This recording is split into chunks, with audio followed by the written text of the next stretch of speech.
अपने मैनपुरी के हमारे पत्रकार साथियों का धन्यवाद। और शादी के कार्यक्रम में मुझे शामिल होने का मौका मिला।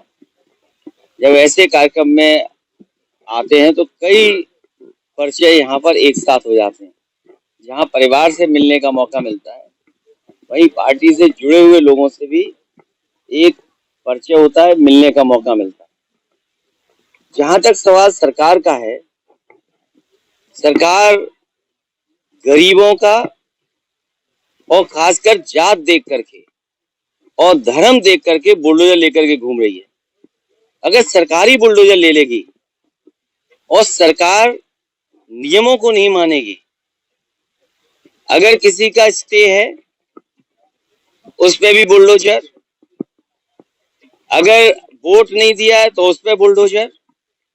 और सरकार का जो काम होना चाहिए, जब मैं शादी में शामिल होने आया हूं उसी समय खबर मिली है प्रयागराज में गोली चली है, हत्या हो गई है लोगों की। बांदा में फांसी लगा करके भारतीय जनता पार्टी की उनकी नेता ने फांसी लगा ली और कानून व्यवस्था पर पूरी की पूरी सरकार फेल हो चुकी है। और पूरे उत्तर प्रदेश में एक कोने से दूसरे कोने में अगर देखोगे, जात के आधार पर पोस्टिंग है। मुख्यमंत्री जी की खुद की जात के कौन कौन कहाँ बैठे हैं, मैं जानना चाहता हूं कि कम से कम जनता ये जाने। और जनता ये जानना चाहती है कि बीजेपी के लोग जब जाति का आरोप लगाते थे, समाजवादी पार्टी पर या दूसरी पार्टियों पे जाति का आरोप लगाते थे, तो ये बताएं उत्तर प्रदेश के एक कोने से दूसरे कोने तक क्या मुख्यमंत्री जी के जाति के लोग नहीं बैठे? और जो लोग बुलडोजर लेकर के घूम रहे हैं तो वो बताएं कि उन्होंने भी अपनी दुकानें हटाई थी।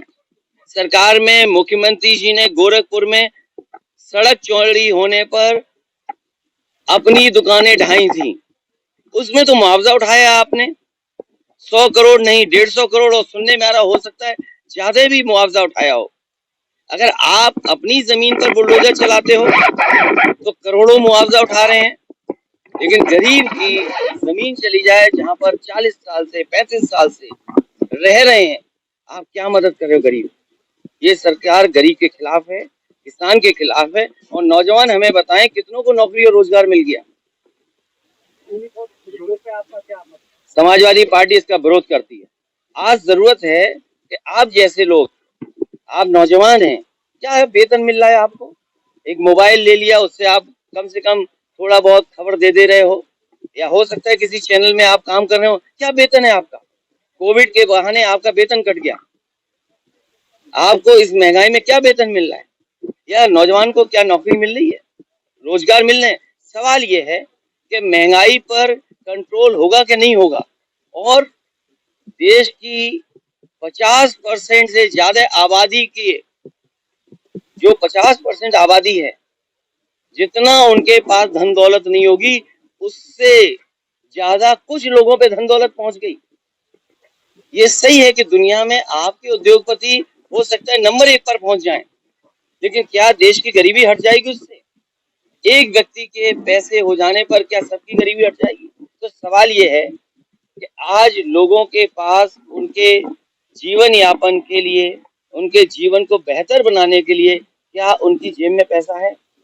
बिजली संकट एक बहुत बड़ी समस्या के तौर पे अभी प्रदेश में देखा जा रहा है। बिजली की समस्या का समाधान हो जाता समाजवादियों का बनाया हुआ बिजली का कारखाना मैनपुरी के बगल में और एटा से पहले लगा है।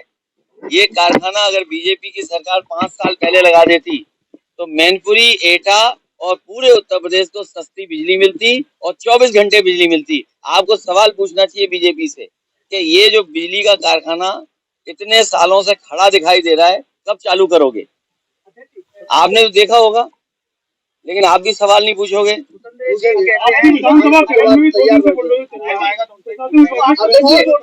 नहीं, बुलडोजर बुलडोजर एक मिनट, ये साथी बहुत से सवाल पूछ रहा है और मैं साथी से कहूंगा जो मैं कह रहा हूँ वो टीवी पे चलाए कि अगर बुलडोजर चलता है, अगर मुख्यमंत्री जी अपनी जगह बुलडोजर चलाते हैं तो 100 करोड़ 120 करोड़ या 200 करोड़ मुआवजा उठाते हैं। अगर गरीब पर बुलडोजर चलता है तो उसमें मुकदमा दर्ज हो जाता है। मुझे ये बताओ कि अगर मुख्यमंत्री जी खुद अपनी दुकानों पर बुलडोजर चलाएं तो 100 करोड़, 150 करोड़, 200 करोड़ उठा रहे हैं मुआवजा, और आपके घर पे अगर बुलडोजर चला जाए तो हो सकता है जेल हो जाए आपको। ये चलाओगे कि नहीं चलाओगे? भैया बहुत धन्यवाद। भैया भैया आजम खान को लेकर क्या कहेंगे? आजम खान से देखिए, तुम्हें कुछ नहीं पता है, ये कुछ नहीं पता है। ये बहुजन समाज पार्टी ने वोट दे दिया बीजेपी को। अब इंतजार इस बात का है कि भारतीय जनता पार्टी क्या मायावती जी को राष्ट्रपति बनाएंगे कि नहीं बनाएंगे। आजम खान को लेकर क्या कहेंगे? सपा के नेता अगर जाते हैं तो आजम खान दूरी बनाते हैं बाकी की पार्टी के लोगों को। समाजवादी पार्टी उनके साथ है। समाजवादी पार्टी ने पहले दिन से उनके साथ खड़े होकर के जो न्याय मिल सकता है वो न्याय दिया है। आज जो सवाल पूछ रहे हैं उनसे ये पूछना चाहिए, जब बीजेपी मुकदमा लगा रही थी, कांग्रेस मुकदमा लगा रही थी, वो नेता कहाँ थे? बीजेपी के बड़े नेता कहाँ थे? कांग्रेस के बड़े नेता कहाँ थे? और जो मुकदमा लगाने वाले हैं उन लोगों के बीच आज बोलने वाले क्यों नहीं गए थे? जो मुकदमा लगा रहे थे उनसे मैंने खुद व्यक्तिगत बात की थी। मैंने कहा क्यों इतने बड़े नेता को आप परेशान कर रहे हो? लेकिन उनके ऊपर इतना दबाव था सरकार का जिसकी आप कल्पना नहीं कर सकते। जो आज सवाल जवाब पूछ रहे हैं उनसे कहना चाहिए कि जिस समय मुकदमे लगाए जा रहे थे वो लोग कहाँ थे। क्या आप आजम खान से मिलने जाएंगे?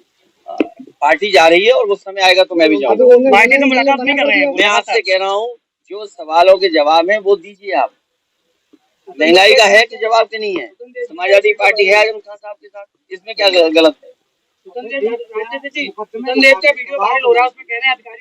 ये आप लोग विश्लेषण करिए, इसमें मैं नहीं कह सकता। भैया भैया भैया स्वतंत्र देव सिंह को लेकर क्या कहेंगे? स्वतंत्र देव सिंह का एक वीडियो वायरल है। आधा मत खाइए, पूरा खाइए। ये तो वही बात हुई एटा में एक बार कहा गया था। एटा में जो कहा गया था वही बात तो रिपीट की उन्होंने। विभाग भी एक ही है। अध्यक्ष जी, चुनाव से पहले चाचा आपको आशीर्वाद देने आए और फिर अब आजम खान साहब को मिलने गए, उसके बाद जो स्टेटमेंट आए उसको लेकर क्या कहते हैं? अगर बीजेपी लेना चाहती है हमारे चाचा को तो अच्छी बात है, ले लें जल्दी। अरे चाचा को अगर बीजेपी लेना चाहती है तो देर क्यों कर रहे हैं? आप खुद सोचिए ना कि बीजेपी के लोग आखिरकार देर क्यों कर रहे हैं। जी, आजमगढ़ आपको ये विचार करना चाहिए कारण क्या है कि विचार क्यों कर रहे हैं, लेट क्यों कर रहे हैं। अध्यक्ष जी नाराजगी का कारण क्या चाहते हैं? स्वास्थ्य मंत्री सुविधाओं को लेकर कह रहे हैं कि मुझे तो उन्हें जाकर के 5 कालीदास में जाना चाहिए और मुख्यमंत्री जी से मिलकर के कहना चाहिए कि हमें बहुत शर्मिंदा है कि जिस तरीके से 5 साल में आपने सरकार चलाई, पूरी स्वास्थ्य व्यवस्था ध्वस्त कर दी। भैया लाउड स्पीकर उतरवा रहे हैं, लाउड स्पीकर। लोकसभा के लिए इस बार देखिए सभी को आजादी है और बीजेपी ये चाहती है कि आपको नौकरी नहीं मिले और बीजेपी खुद लाउड स्पीकर बन जाती है जब उसे ध्यान हटाना होता है। इसलिए बीजेपी के लाउड स्पीकर से बचिए। महंगाई, रोजगार और हमारे किसानों को सुविधा मिले। आज बताओ किसानों की खरीद हो रही है, वो तो बाजार में कीमत मिल रही है इसलिए बाजार में बेचने जा रहा है गेहूं। बाजार में कीमत मिल रही है और याद रखना ये वही कंपनियां खरीद रही हैं। जब शहरों में आटा बिकेगा तो न जाने कितना मुनाफा कमाएंगे। ये जो बड़ी बड़ी कंपनियां हैं प्राइवेट, वो सब गेहूं इकट्ठा कर ले रहे हैं, सरकार गेहूं नहीं ले रही है। जी, आजमगढ़ और नहीं करोगे। आजमगढ़ और रामपुर जब तारीख आएगी तो चुनाव का फैसला भी होगा, वहाँ के नेता कार्यकर्ताओं से राय लेंगे। परिवार का सदस्य होगा उसमें। ये आजमगढ़ और रामपुर वहाँ के संगठन के लोग तय करेंगे, उस संगठन के लोगों को सुझाव देंगे। और जहाँ तक बिजली की बात है, ये पत्रकार पूछ ही नहीं रहे बिजली, इन्हें लगता है ज्यादा बिजली मिल रही है। महंगी बिजली और मुकदमे दर्ज हो रहे हैं। और सुनिए, टारगेट दिया हुआ है कि इतने लोगों पे एफआईआर दर्ज करिए। क्या टारगेट है यहाँ? टारगेट दिया हुआ है कि इतने लोगों पर मुकदमा दर्ज कराइए। पहले तो बिजली नहीं सस्ती दे रहे और बिजली मिल नहीं रही है। ये जो बगल का कारखाना लग गया होता तो शायद बिजली मिल रही होती। नहीं पूछिए आप। एनालिसिस पार्टी के बारे में करें तो नेता सबका जोड़ने का काम है। ऐसी क्या वजह रही जिसकी वजह से लोग आपसे या तो रूठे हुए हैं या इलेक्शन से पहले जुड़े हुए थे अब भाग रहे हैं? ये हमारा पत्रकार लगता है बीजेपी क्या बैठता है। सुनिए, आप अपने ही सवाल में अपना जवाब नहीं दे पा रहे हो। समाजवादी पार्टी को 92 में कितना % वोट मिलता था, आज 22 में वोट कितना मिला है? तो आपको ये बोलना चाहिए कि समाजवादी पार्टी लगातार जोड़ रही है, लगातार लोगों को शामिल कर रही है, और इतनी समाज की जाति बिरादरी का भरोसा समाजवादी पार्टी पर है। तो आप अपना ही सवाल गलत पूछ रहे हो, अपने ही सवाल में जवाब नहीं मिल रहा आपको। फेसबुक और यूट्यूब के बाद अब आपका पसंदीदा चैनल न्यूज़ 18 डेली हंट पर भी फॉलो करें।